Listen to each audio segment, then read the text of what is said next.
Look at JD sitting there, thinking that he's the man. Not knowing Rob Your Blind's right there, right around the corner. Love is in the air, I put on a gas man. Hello. JD's just sitting there, lost in love, not even knowing he sat his cell phone down. I can't believe it. And just like that, It's all mine. and with his cell phone, he has access to It was everything. too easy.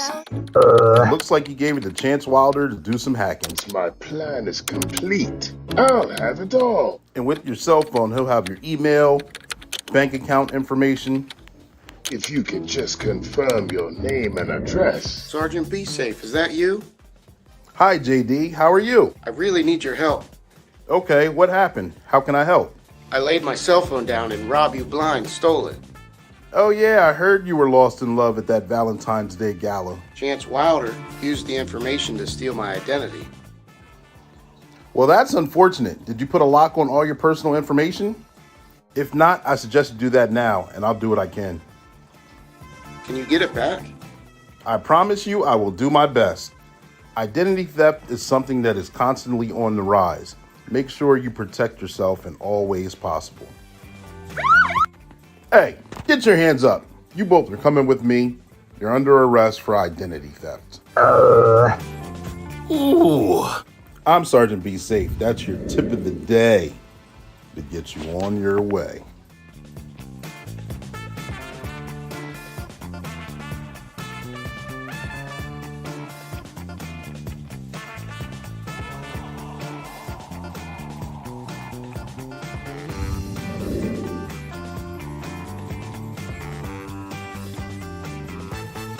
Subscribe now.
Let's go start the show.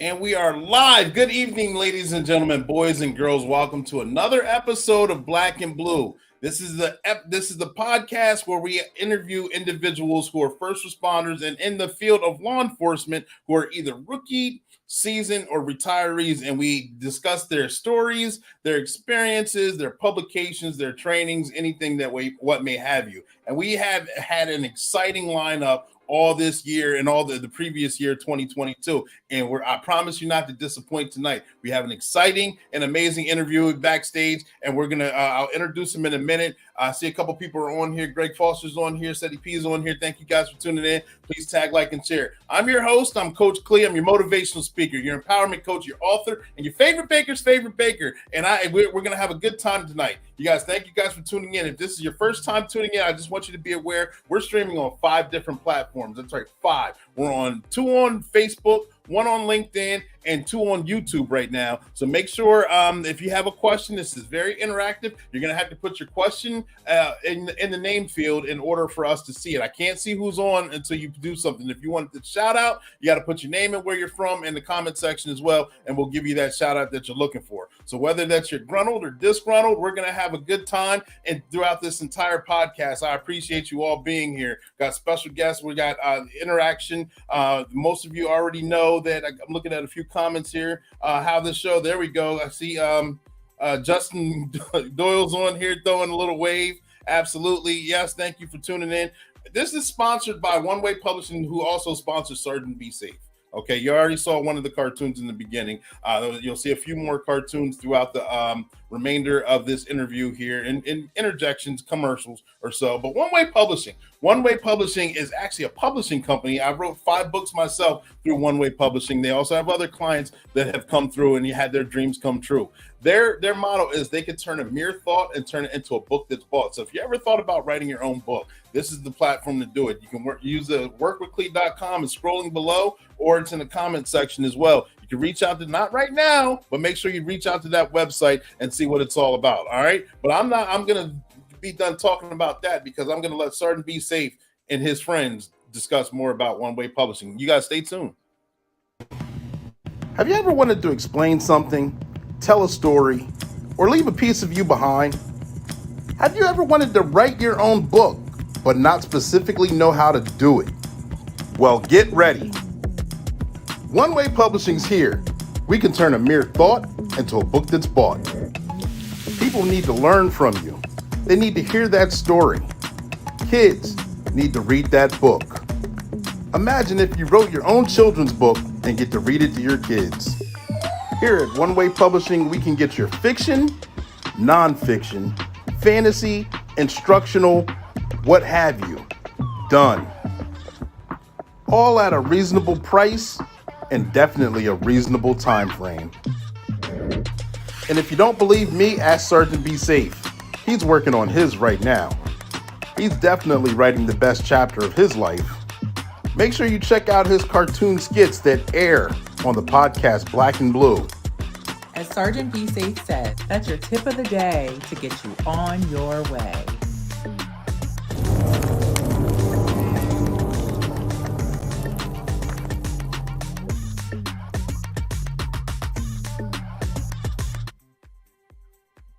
And there you have it. Like I said, One Way Publishing. There's a lot of information right there. I hope you guys enjoyed that commercial. But like I was saying, this platform is geared toward law enforcement, okay? And we have a bunch of discussions on here, and we try and humanize the badge. We try and bring light to experiences that happen that are kind of in past and current, and how things that we see moving in the future as well.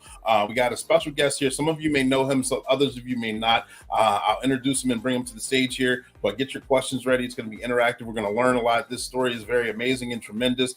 And I know some of you already knew that we had someone else lined up. I want to give a shout out to our special guest for making himself available very last minute and coming on the platform. And I know it's going to be great. So without further ado, I'm going to bring him to the stage here. His name is Robert Ledogar. He's a 7-year United States Navy veteran who was also the equivalent to an MP. Correct me if I'm wrong. I forget the actual name of the MOS or the job title from when he was in, but he did 7 years there. And then he transitioned into the U.S. Marshals. And in the U.S. Marshals, he did a 24-year career where he had a bunch of highs and tremendous lows as well. You know, he has true grit. He was able to persevere and succeed while arrows were being thrown at him, and still maintain to be a supervisor in the U.S. Marshals and work on the Fugitive Task Force, which is like a dream job to many, and go after top-notch, high-level criminals and bring them to justice as well. So without further ado, I'm going to bring him up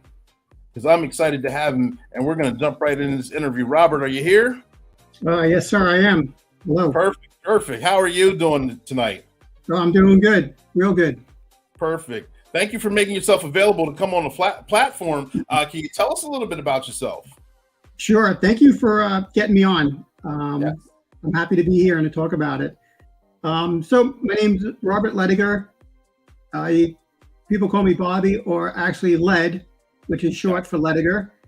I'm from Queens, New York. I worked in the Eastern District of New York for almost 25 years as a U.S. Marshal. I was a deputy for about 10 plus years, and then I became a supervisor, and I worked in the Fugitive Warrant Squad, and I was part of the Regional Fugitive Task Force up there, just like you said before. I'm originally from New York City, from Queens. I grew up my whole life in on the water, which is odd. Where being in New York, I lived in the Rockaways, and went to grammar school out there, and then I went to high school in Queens. And after that, I went in the Navy for almost 7 years, and I was just like you said, like in the Army of the military police, but in the Navy we're called Master at Arms. Okay. And, but I had to go to the Army MP school because the Navy did not have an MP school created yet. They were just like a collateral duty. So I had to go to Fort McClellan, Alabama, for a few months to go to school there. It was great. Then I was in Desert Storm for 14 months in Bahrain, Saudi Arabia, and a couple of times up in Kuwait. Okay. And then I left there. I went to Italy for 2 years. Then came back to the States, was in Virginia.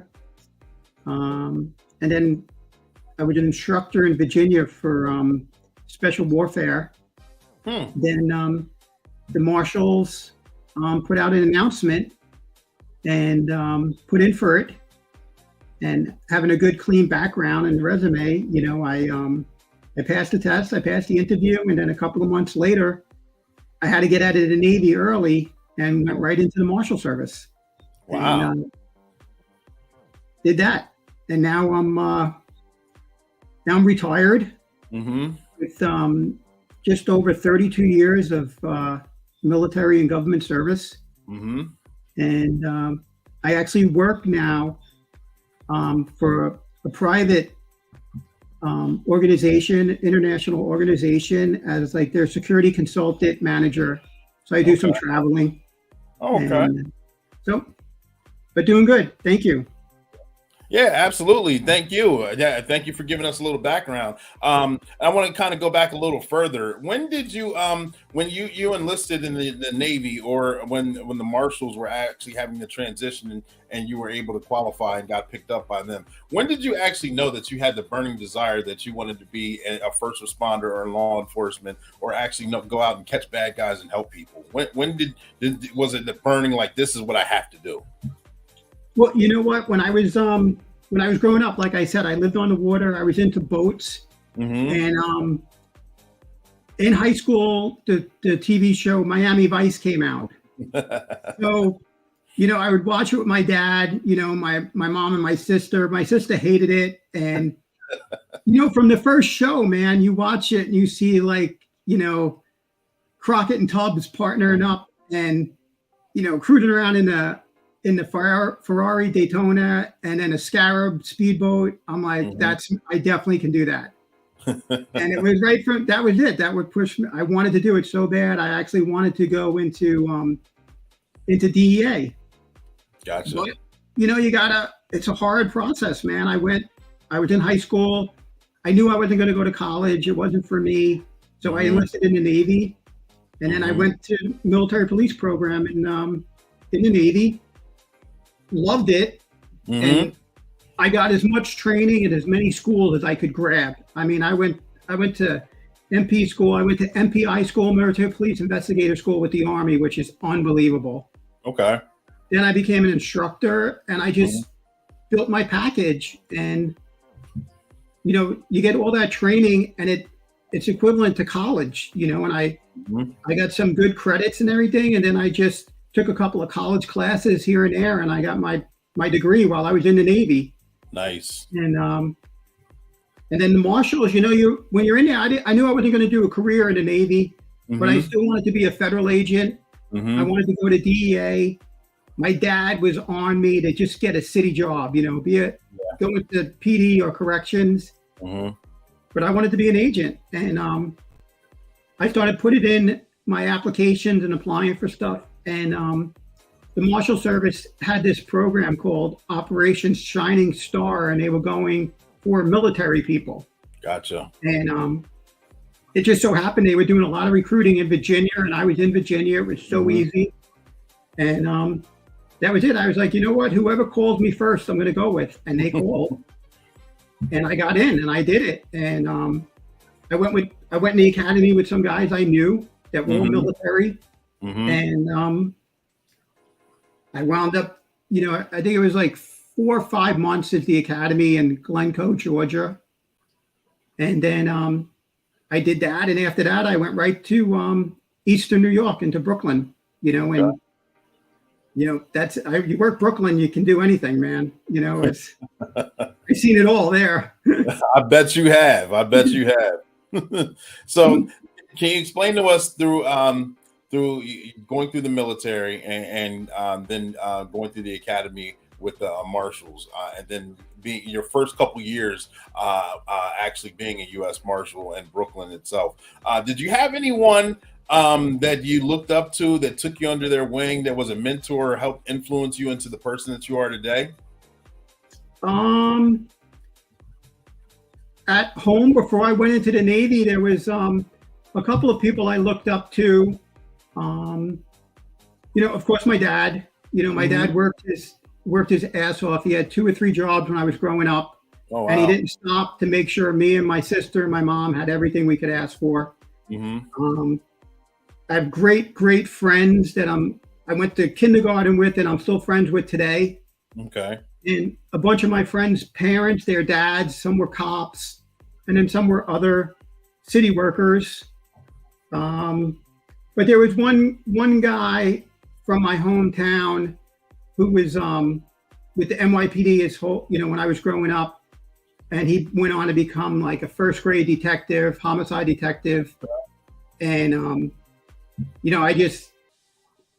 really impressed with him, and he was always a great friend with me and my family, so always on my side. So in the Navy, I had a few guys and girls that I looked up to, and I'm still friends with today. And one or two guys I was in Desert Storm with, and they taught me how to be a cop. Okay. And one was my Master Chief, and he reminds me of you. Big guy, man, just great guy, just always smiling. But he walked into the room, he just put the fear of God into you, like he was in charge no matter what. And he mirrored that image of a chief, especially like a Master Chief in the Navy. And then my partner that I was in the Navy with, he was probably one of the best investigators I ever worked with. He taught me how to write reports, how to interview people, and just, took me along. And then in the Marshal Service, I'm still, I have all the respect in the world for all my chiefs I ever worked for in Brooklyn. They all backed me and supported me, and they entrusted me with a lot and let me go out there and do the job. And you try your hardest not to disappoint them and embarrass anybody. And thank goodness I'm here today to say that we made it through. So. Absolutely. And we're going to jump into all that and get all that out in there for clarity and to understand the story, and for anyone who may be going through a similar situation and they're kind of stuck in the beginning or the middle of it, just to show that there is light at the end of the tunnel and you can make it through. But before we jump into all that, can you tell us about some of the fun experiences on being a U.S. Marshal, some of the stories, some of the experiences, the things that you got to do. Can you give us the full ride on some of the things that we may see on TV, some things that are true, some things that are false? Oh, come on. Everybody watches the movies and the TV shows, and it's always about the U.S. Marshals. I wish I had that much power. Like Tommy Lee Jones can just order a helicopter and shut down the water treatment plant, Man, you know how hard it is to get a car assigned to you, to get home, The job, it was so exciting. I was in Brooklyn, we did so much work there. Such major cases came out of there. The guys and girls I worked with, man, so many of them are great. They're like superheroes. And, what was so great, later on in my career, when I became the supervisor, that my chief, entrusted me so much and let me become the supervisor of the same squad I was in. Oh, that's cool. So now here I am one day working with these guys and girls, shoulder to shoulder, as their partners. And now the next day I'm their bosses. And, none of them wanted to transfer. They wanted to stay there, man. And they wanted to work with me still. And, they knew I was one of the guys and I would fight for them. And, we were involved in a lot of stuff, a lot of exciting things. I did. I was involved in 4 shootings. Myself, and as a supervisor, I had to handle a total of 7.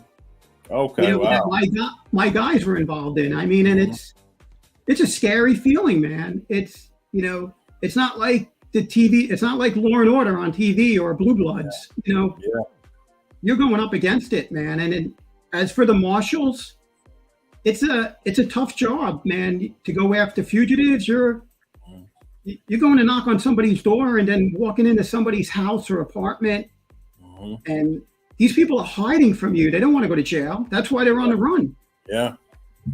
And you go in there and, I say it today to everybody. It's hard to be a cop. It's tough. Right. And not only with that, you're going after high profile. They may be a fugitive, nationally fugitive warrant for a major crime. Have gone from state to state. They're specifically trying not to get caught. It's not just someone who has warrants for traffic tickets or something like that. You're going after more serious criminals. Yeah, as you label them, like these are the major players of the game. They're America's most wanted. They're on the run. They know they're going to jail. Hey, look, I boast about it all the time. One of the biggest things in my career is like being in Eastern New York. I was one of a few marshals that were assigned to the El Chapo case. Oh, wow. It was out of Eastern New York. And for the Marshal Service, it was huge. But we worked hand in hand with DEA out in Long Island that handled that whole case. And those DEA agents they're superstars, man. They're unbelievable. Gotcha. But the marshals that I worked with and worked with me that were part of that, some of the greatest investigators ever, man. And to be part of it is just awesome. It's historic. It's the biggest criminal in our lifetime right now. And we handled it in Brooklyn. Gotcha. Got a question on the floor from City P. Wants to know what goes into becoming a U.S. Marshal. Well, today I think I don't know what the standards are now. If it's the requirement to have a degree and to have I guess a good GPA, and whatever you score, you have to take an exam now before getting into it. And I think one of the great career paths for if you're not in the military is if you're in college and you're taking criminal justice and to apply to get an internship with the marshals in whatever state you're in for what that district, whatever offices are in that area for you. But I think if you're just in college, you need to have your degree, and then you're going to have to pass a fit test and the interview. And you go into the academy for 4 or 5 months in Georgia. Okay. Gotcha. So you're a marshal for a few years, and you're living the life. You've culminated good report writing skills, interview skills, learned how to handle cases. You've grown up to the ranks of supervisor, and now things start happening to where if some of your operatives or your agents, or I'm sorry if I'm using the wrong word, marshals that are under your supervision are coming to you with problems, and you're thinking, all right, I'm the supervisor, I can get these problems resolved, and then we can drive on and do business. Well, I'm assuming the marshal that comes to you is a very hard worker, someone who wants to be there, someone who is working very diligently to climb the ranks. I'm assuming. What kinds of setbacks happen in-house that are kind of problems that have caused heartache and pain, bad feelings, or just bad experiences throughout your service with the marshals? Well, I like how you mentioned that. There is for me, I had a great career and a tough career, but come 2014, 2015, I have a young lady that works for me in the warrant squad, and she was assigned out into the sub office, which was in Long Island, and part of Eastern New York. And she was assigned to the task force out there, and she was one of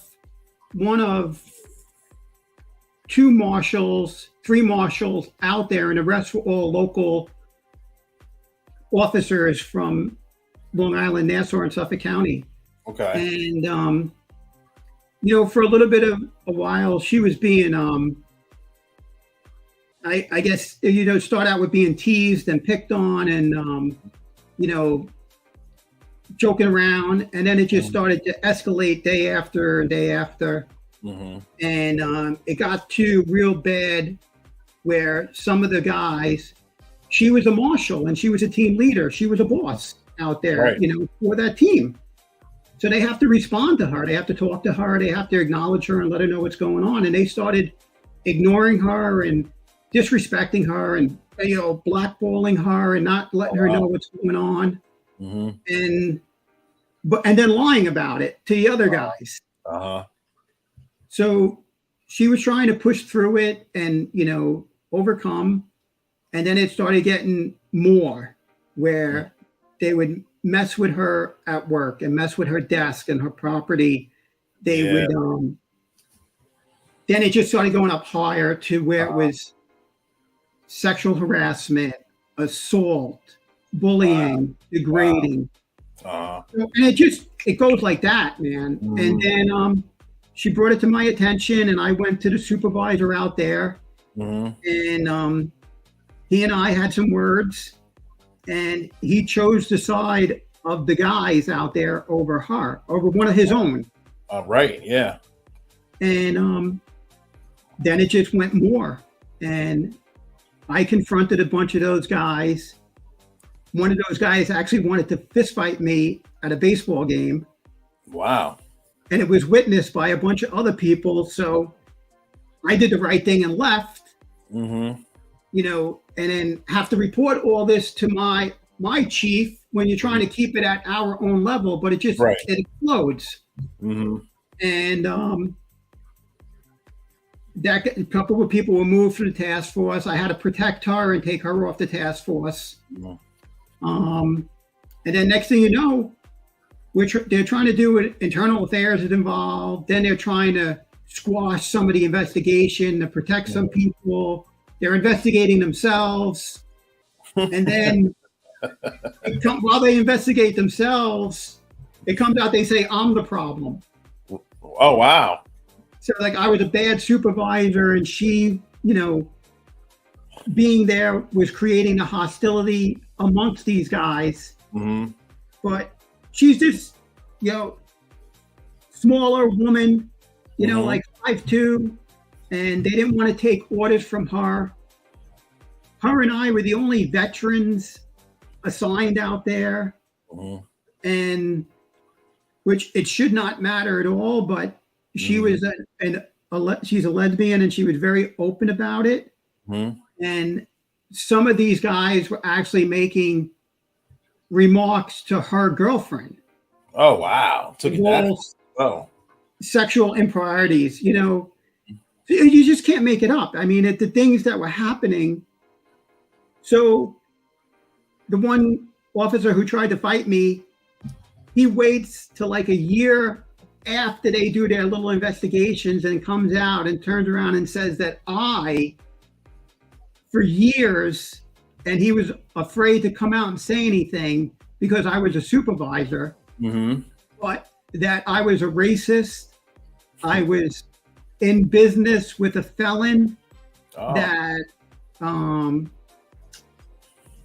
what else did I was involved with drugs. I was stealing evidence. I filed for bankruptcy. No story.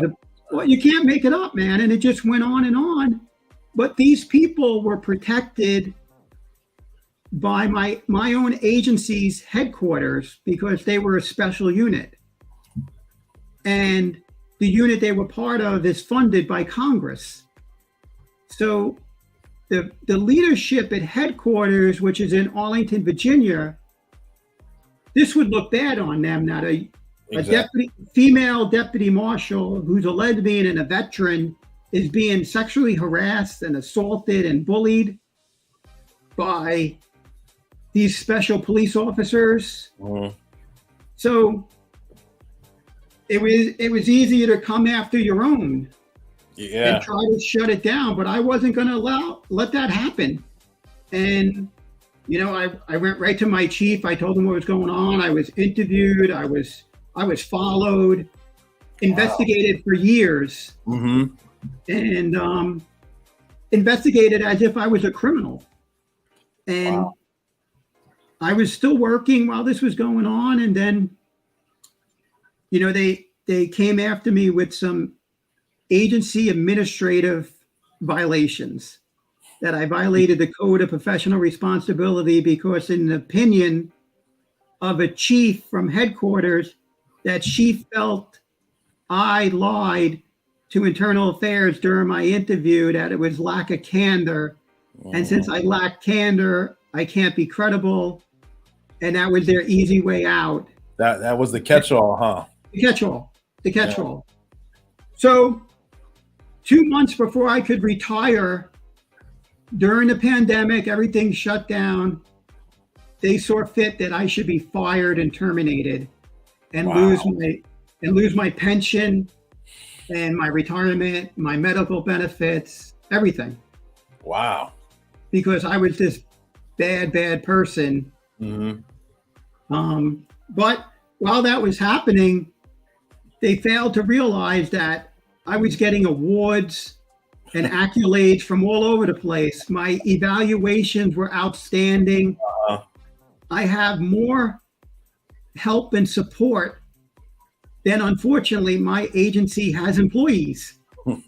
I collected hundreds and hundreds of letters of support of all of my coworkers and partners and everybody in my district and in other districts and in the task force, even in task force where these bad actors were. And I got it from U.S. attorneys, other agencies. But yet my own agency was like, nah, you're the problem. Turned against you. Yeah.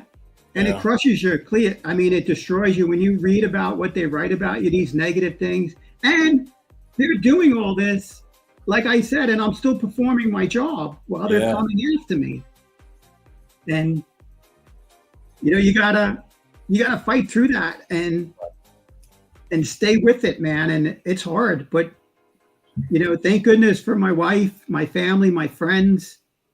I mean, and myself with staying focused, and overcoming. And then you got to start to trust new people in your life.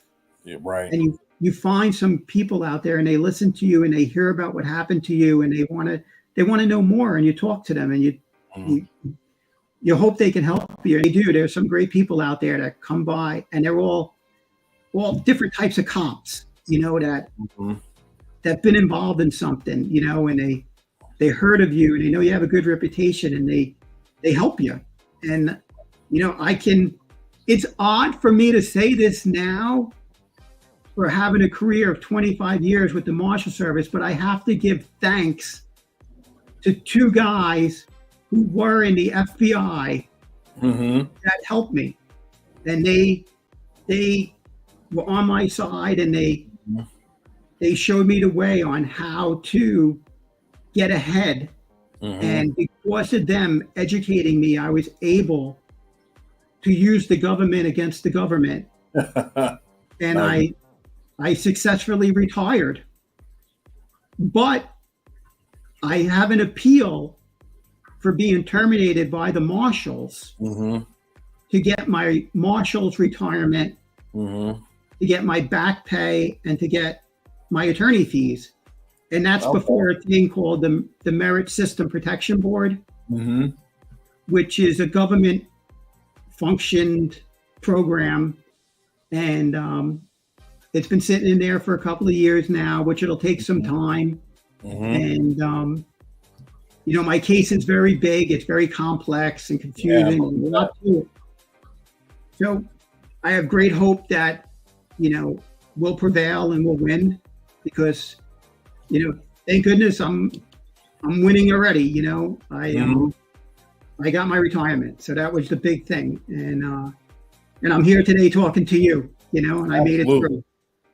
Absolutely. And I'm glad you did. Ladies and gentlemen, we're going to pause for the cause very quickly, and we're going to come right back, and we're going to dice it up a little bit and break it down just to get a more clear understanding. But ladies and gentlemen, boys and girls, stay tuned. We'll be right back.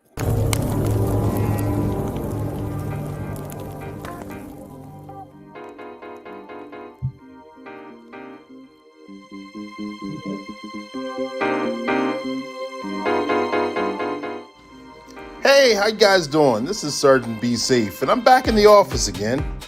I know the brand new year has already started, and we're well into 2023. And guess what?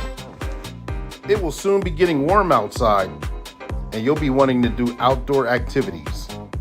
Be mindful of your surroundings and the company you keep. And if you have to go out by yourself, always keep a vigilant eye. I want you guys to remain safe. Here, I'll give you a scenario. This good citizen decided to take advantage of the warm weather and went for a jog. Look at this guy not paying attention, looking like a straight victim. And here comes treacherous Tony on the prowl. Fortunately, I have with me Captain Chaos in his K9 Kraken. This is your captain speaking. And we'll work together to apprehend treacherous Tony before he does something dangerous. Put him up, treacherous Tony. You're coming with me. All right, I give up. I won't do it again. Listen to Sergeant Be Safe. He gives the best safety tips. Hey, thank you very much. Take it from Captain Chaos and me. I'm Sergeant Be Safe. And that's your tip of the day to get you on your way.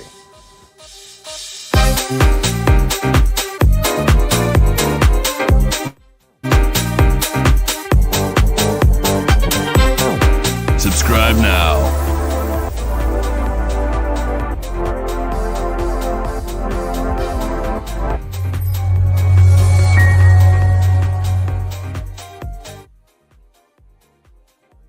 And we are back, ladies and gentlemen, boys and girls. Thank you guys for tuning in to this episode of Black and Blue. We're going to dive right back into the interview. Bobby, can I call you Bobby? Is that all right? Yeah. Perfect. So I want to understand how did it feel like to actually be getting slander from your own agency while still working? The guys that you're supposed to know, trust, and report to, or have them report to you, and the uncomfortable feeling that something that could be resolved relatively very easily has been pushed up to a higher level and does not seem to be going away. What kind of effects does that have on your feelings, your psyche? What kind of effects does that have on your family as well? Well, I'll just jump right into my family. Like it blew my wife away that this was even happening. Like, how could this, turn how does the tide turn against me when, we brought forth the truth, that this young girl was getting bullied and sexually harassed and assaulted by some coworkers, and we followed the procedure and the policies and brought it to the attention of our leadership and our managers, and then for it to get turned around and come after me, that for years I've been doing criminal activity, and all these people knew about it, but nobody reported it until this very moment that I defended the girl. And it's asinine, because I'm a supervisor with over 20 years on the job in one of the most dangerous sections of the Marshal Service. Yeah. No incidents, been involved in so much stuff and brought such great notoriety to the agency and to the district. And I have the full support of my marshal and my chief throughout this whole thing, and so many other people, but yet, being smeared every day and being targeted and being under investigation for years and not even knowing it. Wow. And then following you just to find something, just because I spoke up and I said something, and from what other people said is like, oh, you went against the blue wall. What blue wall? I just told the truth and defended a person who was being targeted, and then you target me, and then for internal affairs to come after me, like where's their integrity to find the truth? Yeah. And come out and be like, you're going after this guy for no reason, when people were making lies about me, and you're investigating those lies as if they're really true to hurt me. And it's just the policies that need to be changed and need to be revisited and looked at, and let's get back to the good and bad of people and put it out there on the table. Right. I'm sorry that you had to go through it. And I know for years of investigation and then years of harassment as well, that's got to weigh heavy. And it's not something to easily overcome. And the people who did support you, were they worried about your mental health or your financial standings or anything with it? I know the support can go so far, but were there people that were actually worried about you as Bobby himself?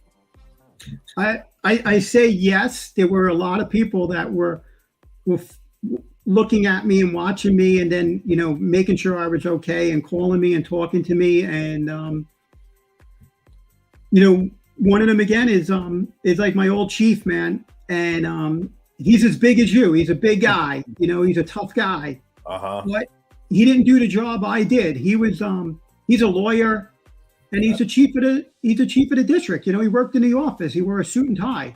And even when we were younger on the job, he didn't really get into doing warrants. It wasn't his thing. He wanted to go to law school. But he's a smart man. He entrusted me with everything, and we can talk about it today because I'm overcoming it, but I was always afraid to say it, but always thought that I was going to kill myself. Wow.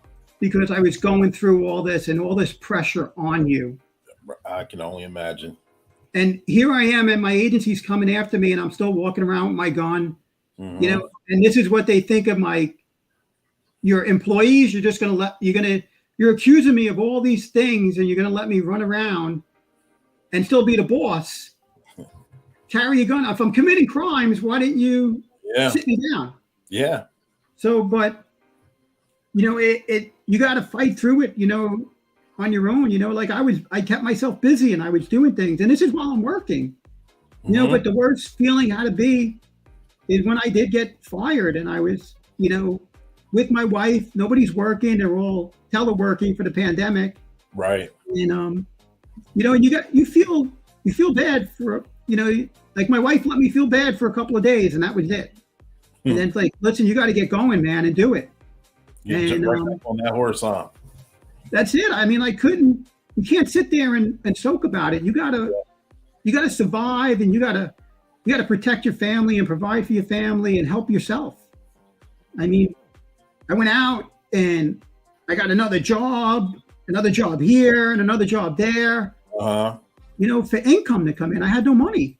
Yeah. And I'm very grateful to the VA. Thank goodness, I was able to fall onto them and get help with the VA, especially for medical.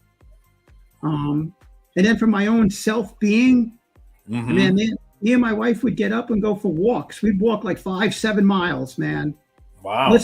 I'd listen to music and just to collect your thoughts. Clear your head. Yeah. But we came to Florida. We left New York and came down here, and I would go out in the middle of the day. It gets hot as anything down here, and I'd be walking for hours, sweating it out, and just staying on the course, making it happen. Wow. I commend you. I couldn't imagine still working for years. I believe how many 4 or 5 years itself, going through internal interviews, getting one back to back, being investigated left and right, and still solving cases, bringing fugitives, making cases, and working itself. That's you're getting it from both ends. That's commendable, and that's very disheartening as well, because we hear about the thin blue line. And how we take care of each other, especially in a moment of need. And instead, it seems like it's working backwards, where it's working to tear down someone to try and make the agency save face. It's amazing. It's a lot of pressure on you. And the way you say it, it's like it's unbelievable. But yes, that's what I was going through every day and for years. And I was able to do it, and I don't know if there's something wrong with me to make me do that, or something within me to make me do that. But it's that true grit we were talking about. You got to carry on. You got to keep moving, man. And there's no way I was going to let myself fall down. I was out of it. I was in the dark for a few days, but no way. You got to come back through, man. And you got to fight for it every day. And I'm not, I make a little joke about it to people. It's like, I am not dying. I got too much to do. And on my way home, I got to stop and get milk because my wife didn't do it, man. She told me, she went out for something else and didn't go to the supermarket. So I got to do it. And that was it. That kept me going every day. And, I'm happy with that simplicity like that. That was it. That's all I needed, And for the whole things that happened to me, it was my wife telling me, when the investigation started against us, that she was proud that I protected Dawn. And that was the young lady. So that was it, man. That's all I needed. And she believed me, and she entrusted me too. And it just went from there.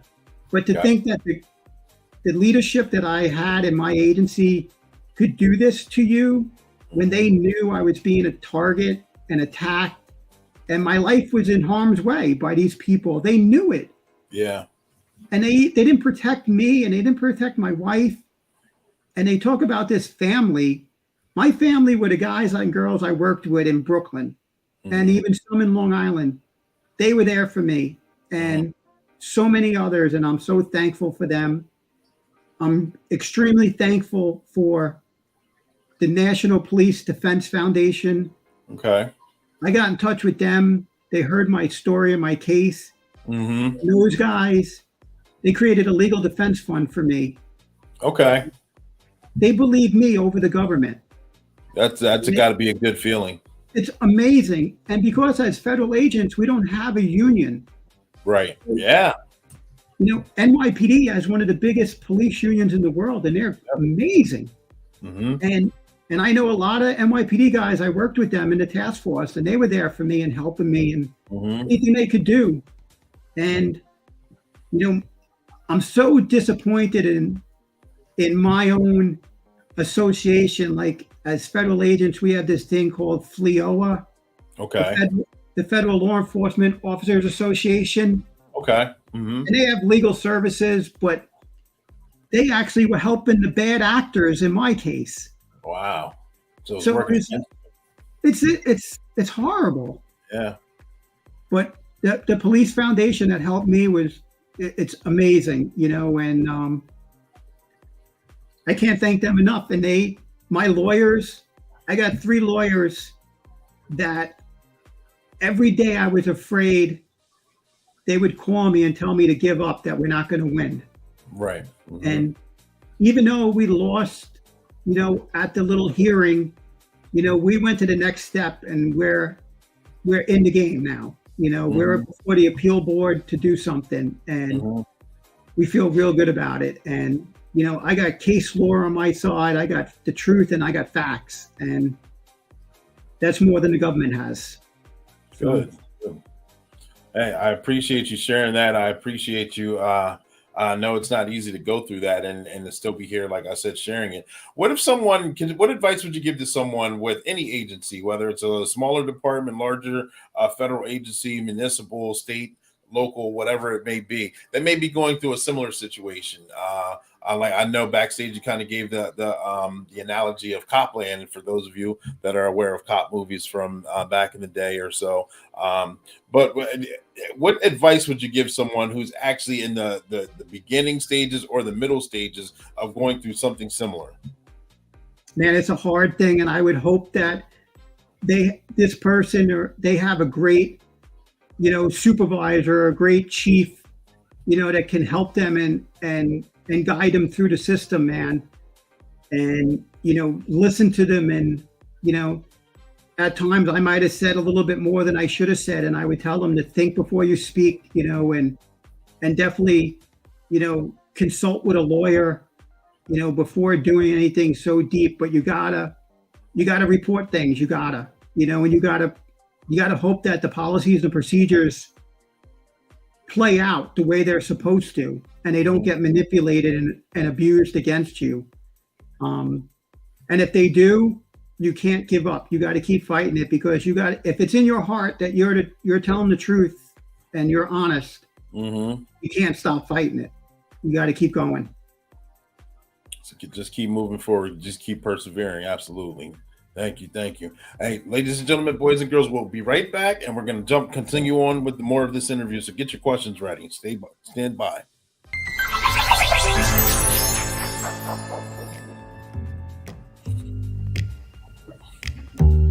Hello, ma'am. Send me gift cards and your credit card numbers over the phone. Once Chance Wilder gets all of her information, we're going on a shopping spree.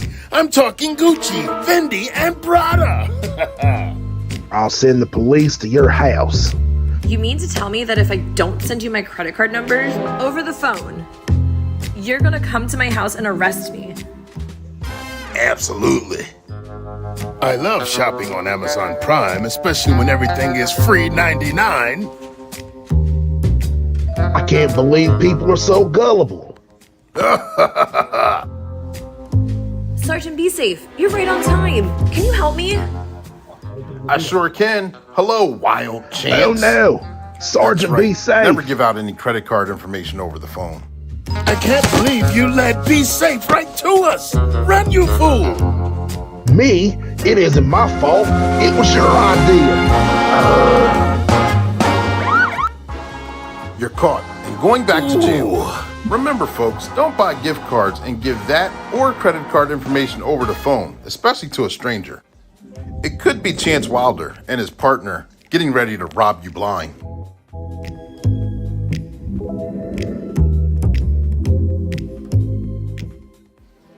Remember, take it from me, Sergeant Be Safe, and that'll be your tip of the day to get you on your way.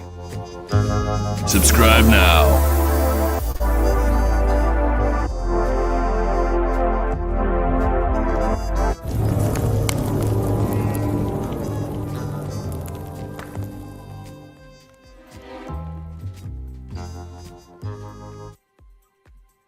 All right, we are back. Thank you, ladies and gentlemen, boys and girls. We're jumping right back into this interview. Bobby, let me ask you this. With agencies all over the country, since the COVID happened, since we go through the cyclic behavior where we're very praised and sometimes we're lukewarm and other times we're just hated by everyone. And we go through the cycle. And we're kind of coming out of the bottom of the pit and working our way back up. However, a lot of agencies and a lot of jobs throughout the nation are suffering with quiet quitting or people not wanting to work anymore. What would you say to those young adults that are graduating high school or that are in college or soon to be going into the military or coming out of the military that are looking to get in the job field and they have questions about law enforcement. What kind of questions would you what would you say to them if they're thinking that they should or should not get into to become a first responder? I'm still pro cop. I'm pro military. You know, you just seen the actions of those Nashville cops the other day.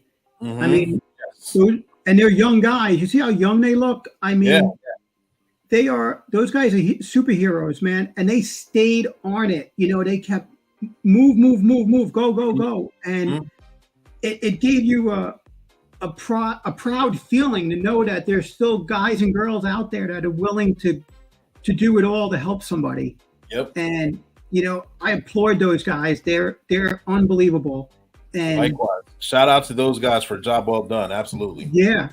And I think you know, I was very lucky. Like I said, working in Brooklyn, I worked with the NYPD. I mean, it's the biggest police department in the world. I worked with some of the greatest detectives ever and sergeants and lieutenants. I mean, superstars.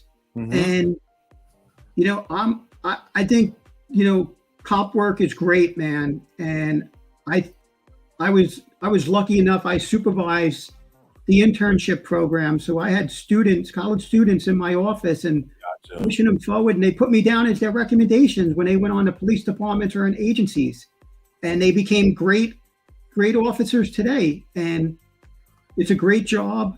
Mm-hmm. You know, you just got to want to do it in your heart and be able to go forward to help, because all you're doing is helping people. Mm-hmm. You know, and sometimes some bad things happen, but you're trained and prepared and ready for it, and you act. You know, and we all saw it yesterday with those cops from Nashville. I mean, they're heroes, man, and they did it. You know, it took them a couple of minutes, and they took care of the problem. Yeah. Thank goodness, man. But I'm pro cop, and I think things are going to turn around. Mm-hmm. And, you know, the public's going to realize, the whole country's going to realize that, you know, it's hard to be a police officer. You know, you expect so much out of men and women that come there, and, you know, keep it in mind, like a cop is still a person. It's not, you know, he's not Iron Man coming there and is bulletproof, and not a doctor or a scientist or an airline pilot, just a guy or girl. You know, it's somebody's brother or sister or mom or dad, or, you know, it's a person that's coming there to try to neutralize the problem. And if the public can see that and accept it, and, you know, remember, the public's the one that called the cops. The cops didn't call you. Absolutely. You know. Good point and good answer. Let me ask this. The second part of that question, for those seasoned vets that are now quiet quitting or just have had enough from all these years of being defunded and anything else that may have happened, what would you say to those guys who are still hanging on by a thread and they're just trying to make it to the end of their career? That's a dangerous thing to do. And if you're over 20 years or 25 years, and you're just sitting there trying to get an extra $10 in your retirement check, you better get the hell out, man, because you're only going to hurt yourself or somebody else. And, you know, you're not doing justice to your own family or to anybody else. But go out with a good feeling, like, look, I'm really disappointed in what happened to me, but, you know, I'm not going to turn my back on any other, you know, brother or sister in blue that I know. And I get phone calls every day, you know, or text messages looking for some advice or help or an idea. And I do it all the time, you know, and you got to stay positive. You got to stay focused, and you got to be alert. And for these older guys and girls that are on the job, come on, you know, you need the younger generation to come in. And, you know, for me, when I was a boss, I realized, you know, I used to be a superstar on the street and I was great at it, but you get older, like the younger guys and girls I worked with, man, they're unbelievable. And you got to trust them and let them go do the job, because that's what my chief did. He let me go do it. And he let me pick the younger guys and girls to do it that can do the job. Mm-hmm. And some of the ones I worked with, man, I would, I'd walk through a fire with them without looking back, Right. knowing I can get through the other side. And they were great. Good answer. Good answer. I like that. I remember when I was telling you backstage, I was listening to one of your interviews, how you said, you could be a rock star on the street, but then you got the newer guys where you got newer technology coming in, a new way of thinking, and they're actually getting it done in a way that you haven't thought of. As you see, as the profession is changing and evolving, it's time to get out the way and let them do their job, but still be a mentor or supervisor, or you'd still be there, but you're just not at that ground level. Exactly. And you got to know that as a senior person on the job that, you used to be like that. Mm-hmm. So give them their space and let them prove that they can do it and empower them to do it and get it done and protect them when they need protection. Exactly. Kind of want to change gears right now. So we had a great conversation and a great discussion, but if I hate to word this question in this way, but it kind of brings it all full circle. What your end game goal, next 3 to 5 years or so, what would be your end game goal? Where Bobby would like to be? Where would you like to be personally? Where would you like to be with your experiences and how it has helped other people? Where do you see yourself in the next 3 to 5 years? Well, I'm very fortunate right now. I'm in the middle of writing a book, it's amazing. It's great therapy. It's motivating. It gets you going. And I hope I get out there. I like talking to people about what I've been through and how to overcome it and, motivate and stay focused. I get into it. I think I bring a lot to the table I was very successful at work and I had some great programs and being able to motivate people to keep forward. So I hope, I get the book to come out and I hope I'm able to get out there and participate with some talking groups and help other people through it, man, and even police departments and agencies, and go back to helping students in college, getting them through. So I'm hoping I can make that happen. But I'm happily married. I live in Florida. It's me and my wife, where I'm retired and I work, for a private organization. We're living a good life, thank goodness. Good for you. Good for you both. Absolutely. And any expectations on when the book may be? When are you looking for to have this book published? Rough estimate. I don't know. It's been taking a little while just because there's so much to it, and we try to put a lot of stories in there about my career and then about the story we just talked about, what going through that. So Natalie Riley, who's writing the book, is getting, I inundate her with some more information, so it delays it. But it's exciting. It's exciting. I don't mind, hopefully in a few more months, it'll be out there. Okay. All right. Perfect. And when you do, you got to let us know so we can put the link out there so everyone who's watching this and the replay can get their own copy and experience the story for themselves. I know I'm going to get a copy and I'm looking forward to diving into that. Absolutely. Definitely.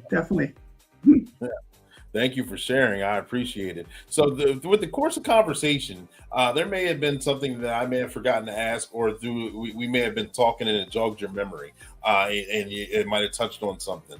Is there anything that we haven't touched on, or something that you would like to reiterate that we haven't discussed as of right now? Anything at all? Right now, the floor is yours. No, because I really want to stay, focused and motivated to help your brother and sister out. I mean, I've went through a lot, and I found that self-healing with my wife and my family was the best remedy, and knowing that I told the truth and I have the facts on my side. I did it within. I don't know how to really put it out there, but I didn't rely on medication or alcohol or drugs or or even religion.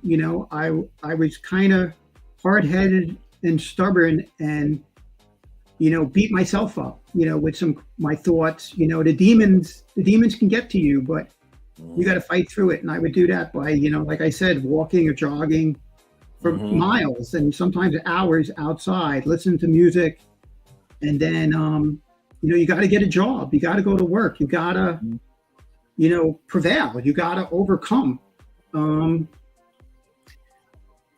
But I wouldn't, I wish I could change things that you never went through any heartache or any, any kind of torture like this, but you can't, but you just got to accept it, and, it sucks, your feelings get hurt, but that's all they are, feelings, man. You can brush them aside and get new feelings and feel better about yourself and feel better about everybody you're with.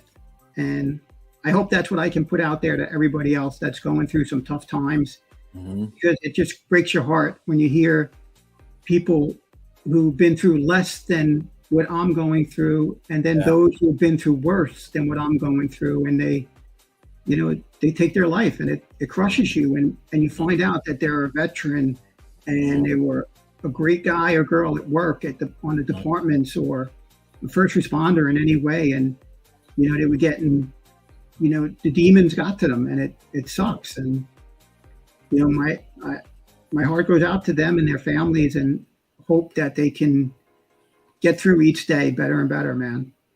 Yeah, likewise. I know it's tough to hear those stories, especially the ones that you may or may not be aware of. Then when you actually that they self-delete and you find out about it, like, man, you wish there was other ways that they would have got help, or someone would have reached out, or they would have reached out and got the help as well. And to find individuals such as yourself and others that have been on the platform that actually have persevered and overcame certain situations, whether in-house or out of the agency, is it's inspiring story, because I do like to put the positive out there. There is a light at the end of the tunnel. And it's a bright light, man. And you can always get better than you are today.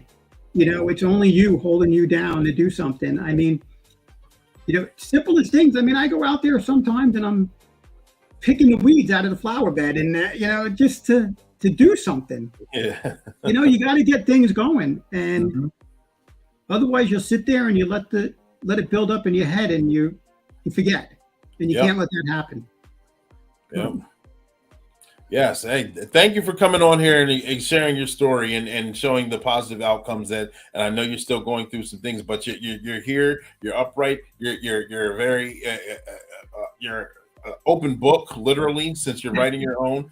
And these experiences are beneficial. I appreciate you coming on the platform. I know everyone in here, give them some hearts, give them some thumbs up, give them some likes, ladies and gentlemen, because it's not easy to come on a platform and then share a story, especially a story of this magnitude. So thank you, Bobby, for doing that. I appreciate you. No, thank you very much. And just like you said, man, it's hard to get out there and start talking, but once you get to do it, when people hear what you went through, a lot of people can relate, man. And just trying to get it out there and let them know that as long as you know the truth in your heart, you can win. Absolutely. But thank you very much for giving me this moment, man. I really appreciate it, and call me back anytime. This was I love it. Absolutely, definitely will. Don't be, ladies and gentlemen, boys and girls, don't be surprised if you happen to see him back on the show, especially if his book comes out. Then we're really going to talk about, we got to promote the book and we got to get that out there. So then don't be surprised if you see him again. That'd be awesome. Yes, it will. Thank you guys for tuning in. This is Black and Blue. This is the live show where we go live at 7 p.m. Eastern Standard Time weekly, and we go live with a guest again who is in law enforcement or a first responder, whether they're rookie, whether they're seasoned, or whether they're retirees. They discuss their experiences, they discuss their publications, they discuss any kind of trainings or things along those lines. Okay, so make sure you guys tune in, tag, like, and share. Tell your friends about the show. We have fun on here. I enjoy having the show. I enjoy having the guests. We try and humanize the badge. So get your questions ready. Those of you that are in law enforcement, ask your questions. Those of you that are thinking about law enforcement, get those questions ready. And those of you that just want to know more about what law enforcement does on the stage and behind the scenes as well. All right. Thank you guys for tuning in. I'm Coach Clee. 10-4, over and out.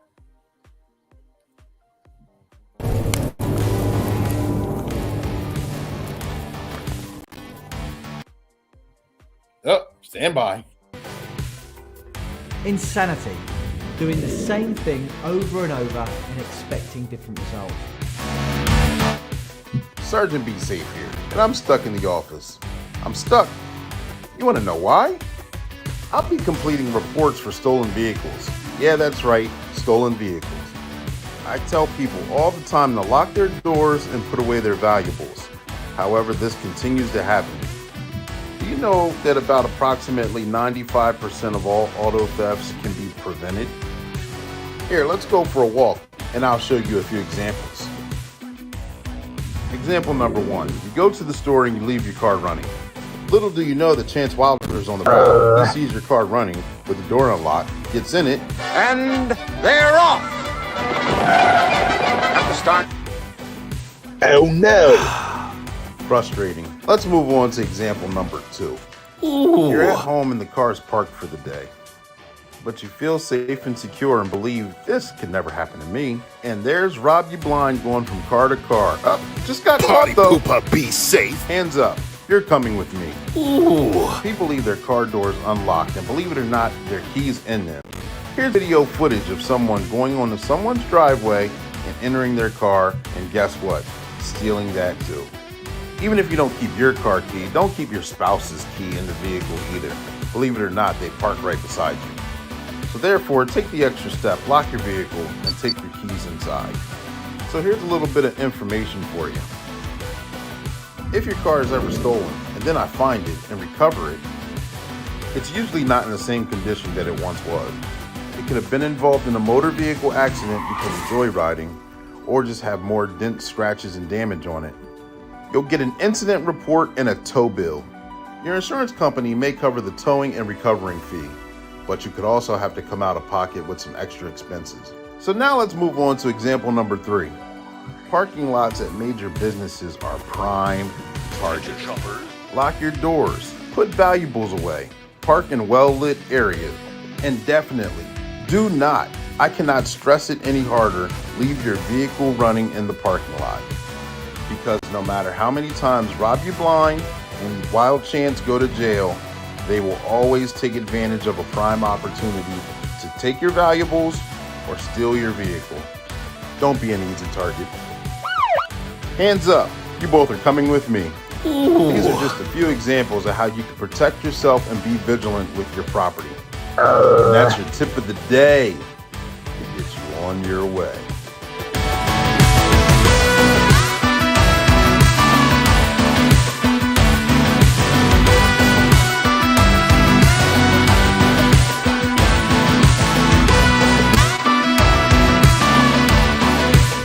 Subscribe now.